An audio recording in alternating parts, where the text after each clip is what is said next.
La Argentina, quizás de los próximos 3-4 años, es una Argentina que va a sufrir transformaciones positivas desde mi punto de vista, porque van a madurar inversiones en energía, probablemente en minería, el agro va a seguir estando muy bien, la industria tiene muchas capacidades y potencialidades, va a haber desafíos importantes para que efectivamente eso se produzca, pero por lo menos desde el punto de vista de la potencialidad es muy grande como para transformar definitivamente la Argentina en una economía, yo diría, si no desarrollada, por lo menos cerca de serlo, de acá a 15, 20 años. Pero hoy vivimos una coyuntura un tanto dramática en el sentido de que ha vuelto un problema que tuvimos en otros periodos de nuestra historia, yo diría 6 veces desde el año 55, por ejemplo, que es la escasez de dólares. Entonces, a todo país que necesita comerciar con el resto del mundo, que tiene algún tipo de relación con otros países y que no vive cerrado, necesita divisas, y hoy la divisa es el dólar. Entonces, cuando los dólares se acaban o están próximos a acabarse, si uno no tiene fuentes alternativas, empieza a tener tensiones macroeconómicas y presiones como las que vive Argentina, presiones hacia devaluaciones consecutivas. Las devaluaciones tienen efectos positivos por un lado en términos de competitividad, pero negativos en términos de que generan inflación, eso hace perder poder adquisitivo. Entonces atravesamos una coyuntura, me parece, de este año y del que viene delicada.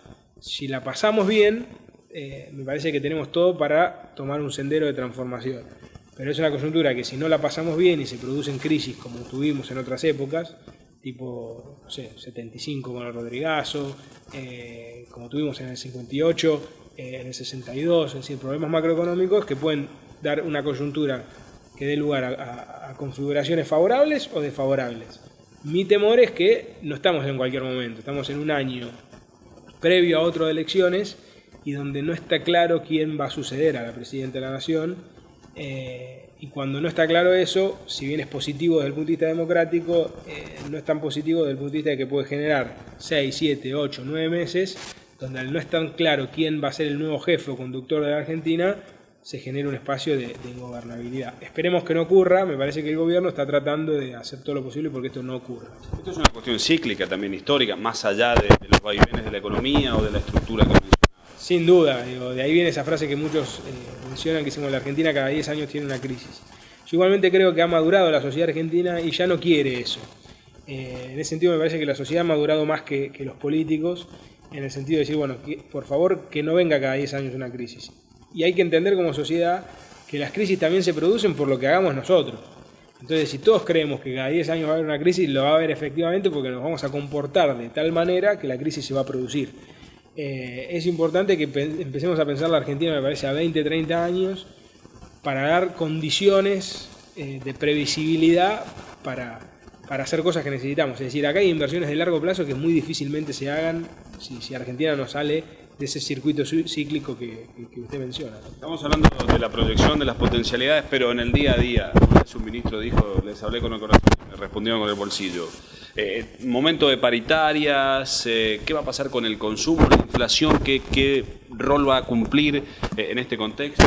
Y yo arranco con otra frase famosa que fue: hay que pasar el invierno. Yo diría, hay que pasar el invierno. Es decir, con inflación, la lógica es que hoy es que se empieza a desacelerar un poco porque la devaluación produjo inflación, pero bueno, una vez que se completa el traslado a precio de la devaluación, ¿esto por qué? Digo, uno devalúa, como tiene insumos importados, ahí tiene un efecto precio, también exporta en dólares y entonces al devaluar eso genera una presión interna en los precios.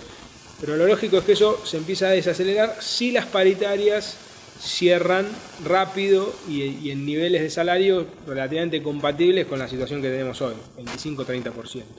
Si las paritarias no cierran o se desbordan, es probable que la inflación no ceda. Y si la inflación no cede, vamos a un escenario complicado, porque si no cede la inflación, el gobierno puede leer que se pierde la competitividad que se ganó con la devaluación de fin de enero y entonces quiera volver a devaluar de vuelta. Y entremos en una rueda medio de nunca acabar. Entonces yo diría, ¿por qué digo hay que pasar el invierno? Porque si logramos pasar el invierno sin que esta configuración negativa se produzca, podemos tener todas las ventajas de estabilizar la situación y mirar con más aire el 2015. Voy a la economía más doméstica, si se quiere. ¿Pienso en el consumo o manejo la posibilidad de invertir algo en mi negocio, en ampliar alguna proyección? Para la inversión está complicado, es decir, es deseable siempre que haya inversión es positivo para la economía. Lo que ocurre es que el que va a invertir lo va a hacer pensando en qué rentabilidad va a tener, en cómo están las expectativas de mercado. Y el mercado interno argentino este año me parece que va a estar un poco más complicado, justamente porque al haber problemas con los dólares, quizás no se puede importar tanto y ahí para bajar las importaciones va a haber que bajar un poco la actividad. Si los salarios cierran por debajo de la inflación, va a caer un poco el poder adquisitivo. Entonces yo diría que para el que esté pensando en invertir, ojalá lo haga, ojalá se arriesgue, pero el consumo probablemente no sea la variable más dinámica en 2014, ¿no? Dinamismo es el que le da a las economías regionales, fundamentalmente a Misiones. ¿Qué expectativa genera este contexto económico a esta previsibilidad que mencionabas? Bueno, Misiones me parece que tiene un tipo de economía regional que le ha venido bien quizás la devaluación en términos de que le mejoró el cuadro de competitividad por la cercanía que tiene con Brasil, con Paraguay. Es importante que, bueno, en este sentido la competitividad que se ganó por la devaluación nominal no se pierda con inflación. Después, bueno, las economías regionales tienen mucha potencialidad. Yo hacía un tiempo que no venía a Misiones, estoy sorprendido del avance en infraestructura, del crecimiento que ha tenido. Pero me parece que va a sufrir este año la misma incertidumbre que el resto de otras economías regionales y del país en general. Quizás tiene condiciones como para sufrir un poco menos el parate que vamos a tener este año probablemente, pero no creo que pueda evitar la ley general, digo, ¿no?